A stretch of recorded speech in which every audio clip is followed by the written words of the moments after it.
If I say that the world is round, and someone else says it's flat, that's worth reporting.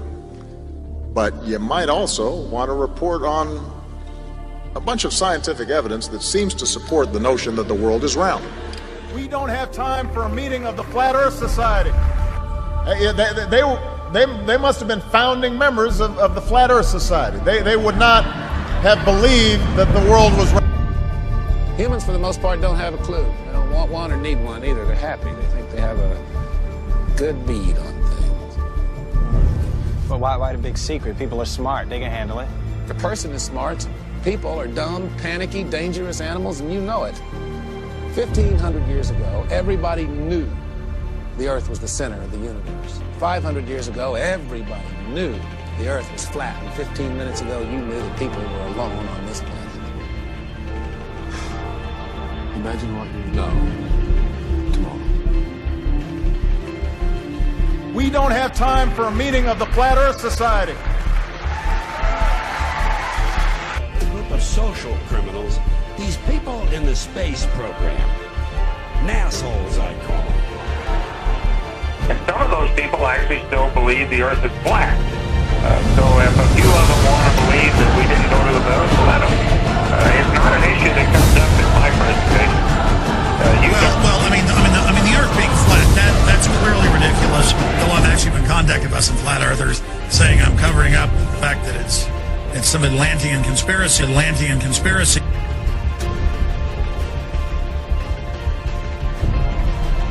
NASA. As you can see, we got a nice red serpent tongue coming through there. NASA. And there's the UN flag, also the symbol of the flat Earth.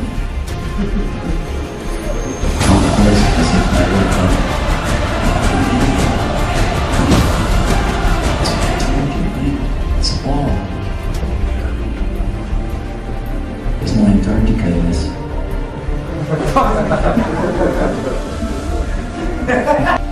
It's cold out here. It's like deep. So cold. There was one. There is one.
City skyline, Midtown Manhattan. From Bear Mountain, New Jersey, 60 miles upstate. Where is the curvature? Where? No curvature. The buildings aren't curved over. Empire State Building is straight up. Straight. On the flat earth.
the curvature? Where? Good afternoon, brothers and sisters. I just want to show more definitive proof that you live on a flat earth. Now, you're looking at the Philadelphia skyline that was photographed 30 to 40 miles from Apple Pie Hill in New Jersey Pine Barrens.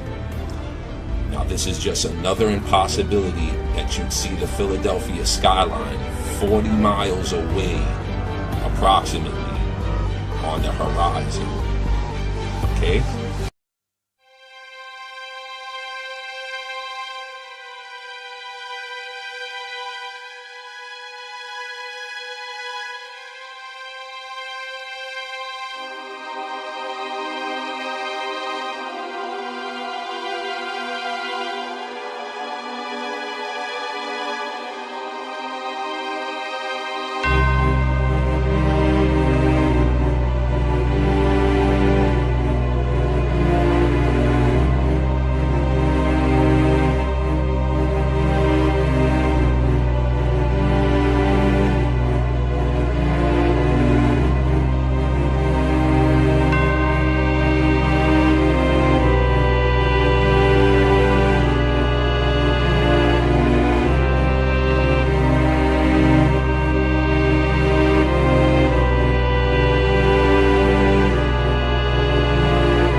the globe, and the heliocentric model of the solar system.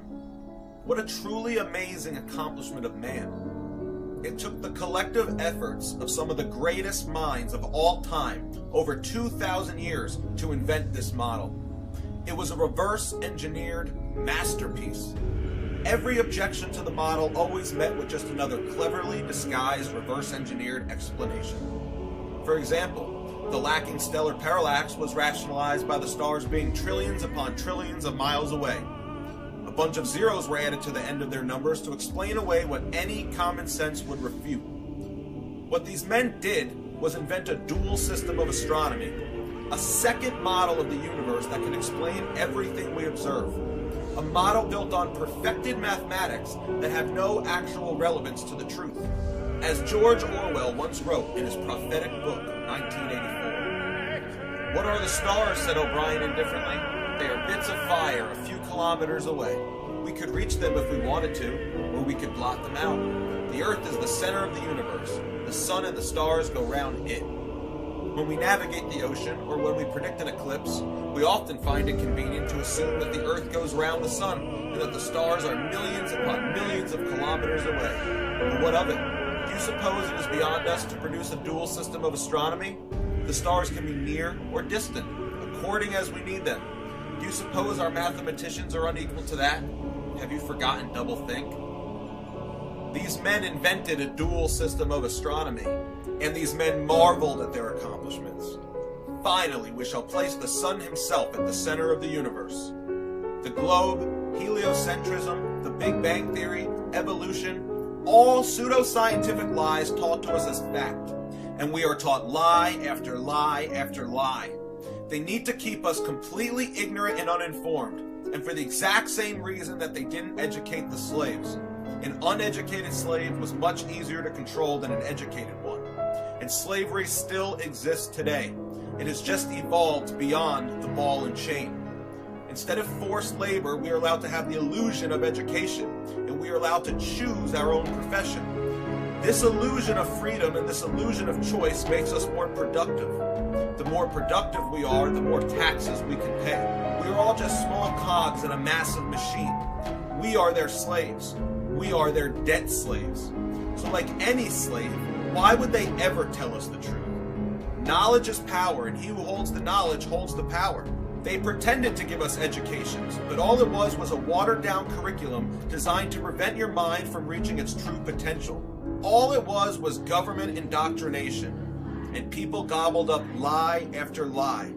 All these lies serve one master agenda, and that's to remove God from creation. Their answer for a randomly created, godless universe was the Big Bang Theory, which requires spherical-shaped stars and planets formed through gravity to even be plausible.